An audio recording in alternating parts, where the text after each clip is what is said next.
do São Paulo, tradicionalmente recebido aqui no Morumbi pela torcida, com aquela fumaça nas 3 cores do clube, hoje também tinha fumaça azul e branca, cores do Nacional, time de Juan Izquierdo. O futebol, ele é só rivalidade dentro do campo. Fora do campo, somos todos irmãos, somos todos amigos. Rival no futebol, mas um grande ser humano, que Deus receba ele de braços abertos lá. Homenagens e homenagens da diretoria do São Paulo. Cada atleta vai carregar as costas o nome do Juan Izquierdo. O Atlético vem com uma faixa de luto, né?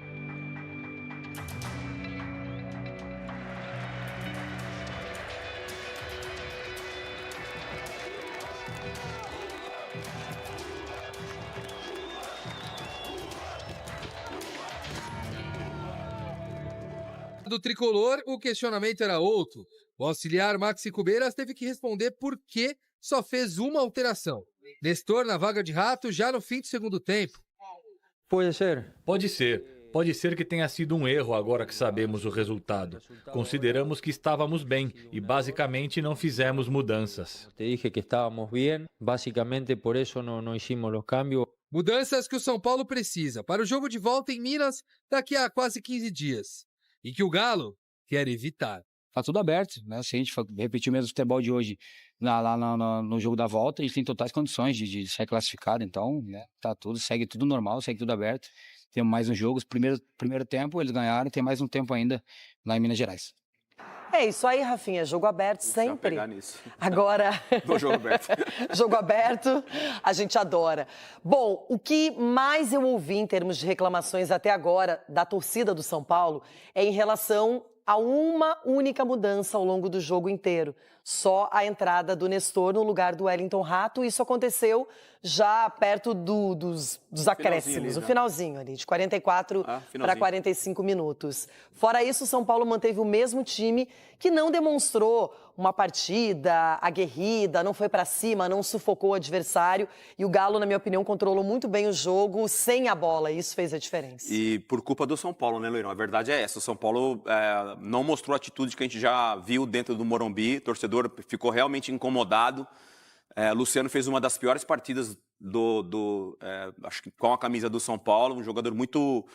assim, pouco produtivo, né? O Wellington Rato bem participativo, tendo ali a oportunidade de finalizar no primeiro tempo, no segundo tempo. O Lucas sendo o jogador que, de alguma forma, tentando desequilibrar essa linha de defesa ali de meio de campo, principalmente do Galo. Caleri sendo Caleri, que é um cara que briga muito na frente, sozinho. Muitas vezes o torcedor sentiu a falta desses jogadores de meio de campo acompanhar ali um pouquinho mais essa pressão na saída de bola do Galo. Foi um jogo bem diferente.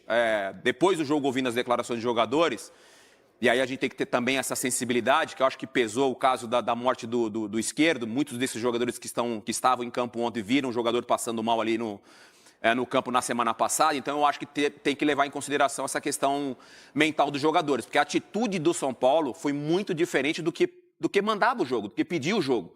Jogo de eliminatória, né? Você precisava ter uma atitude diferente, mas eu acho que essa questão mental pesou bastante para os jogadores do São Paulo.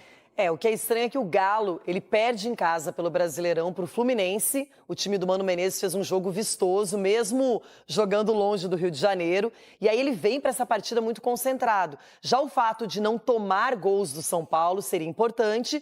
E aí na reta final, praticamente no último lance do Galo, vai lá e consegue esse 1-0, que deixa qualquer empate favorecendo a equipe mineira. Sim. Já o São Paulo, se ele faz uma vitória simples, ele leva para os pênaltis. Agora ele vai precisar ganhar por 2 gols de diferença em Minas Gerais.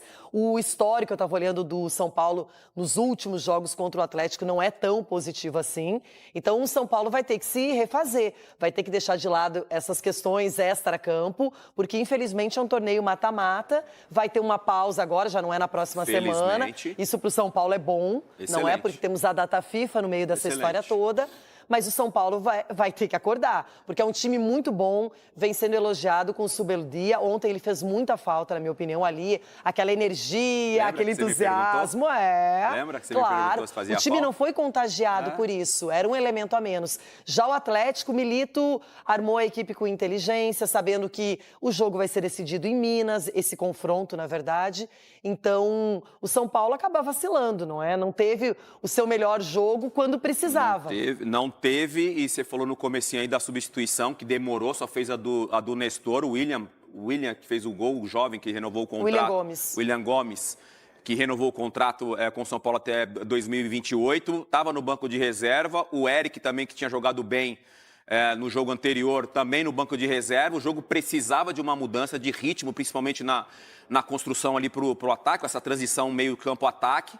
E ele praticamente não mexeu no time, no sistema tático. O Luciano, fisicamente, no final, praticamente não acrescentou nada. Então, por isso que o torcedor também ficou insatisfeito com a atuação do São Paulo. Agora, outro visitante... Isso, já que você viveu o ambiente ali no Morumbi, essa manifestação toda, você entende que pode ter tido alguma influência no jogo, ou são coisas totalmente diferentes?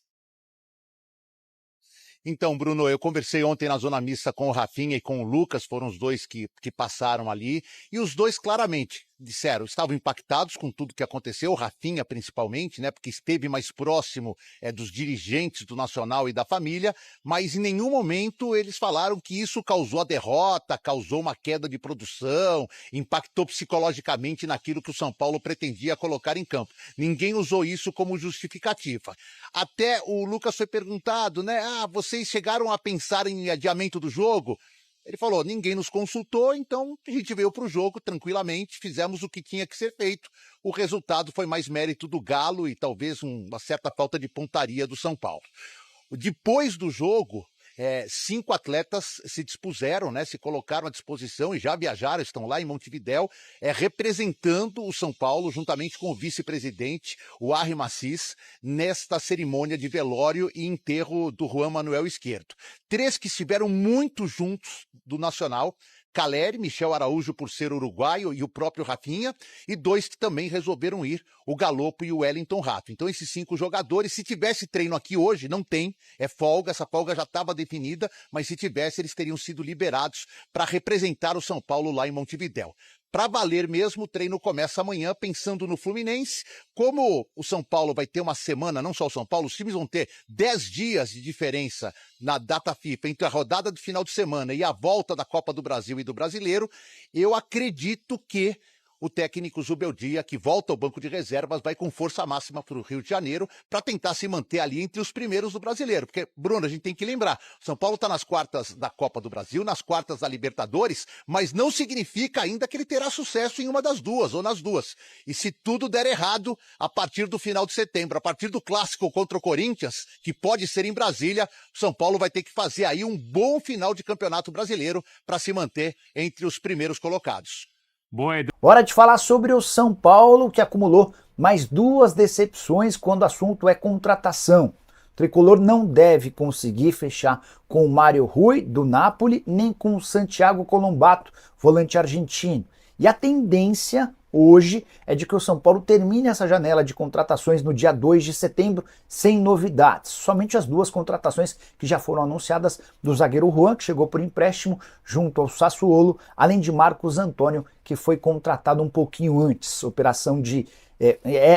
nesse caso específico, o São Paulo até conseguiu demonstrar força superando o Flamengo. Mas em todas as outras negociações, o São Paulo só colecionou decepções. Já são mais de meio time de atletas que foram tentados e não foram contratados. Vamos à lista?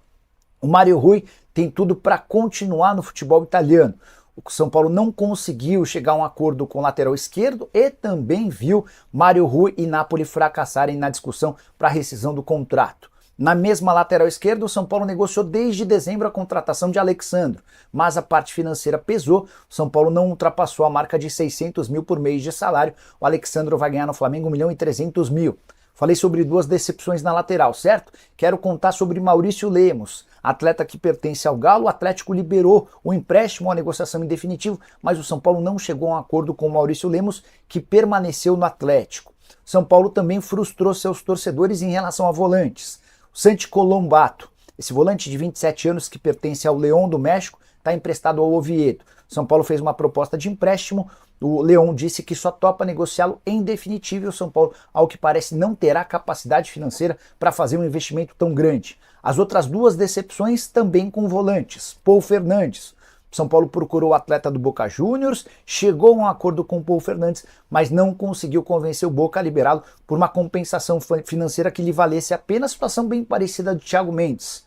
O volante que pediu para jogar no São Paulo, mas o Al Rayyan, que é dono dos seus direitos econômicos, exige uma compensação de 6 milhões de euros. O tricolor se dispôs a pagar apenas 3 milhões de euros. Para completar, dentro de campo a coisa também não funcionou. Nessa quarta-feira o São Paulo foi derrotado por 1-0 para o Atlético Mineiro em pleno Morumbi. Jogo de ida das quartas de final da Copa do Brasil para se classificar para a semifinal. São Paulo terá de vencer por 2 gols ou mais de diferença. E em Minas Gerais, se vencer por 1 gol, leva a decisão para pênaltis.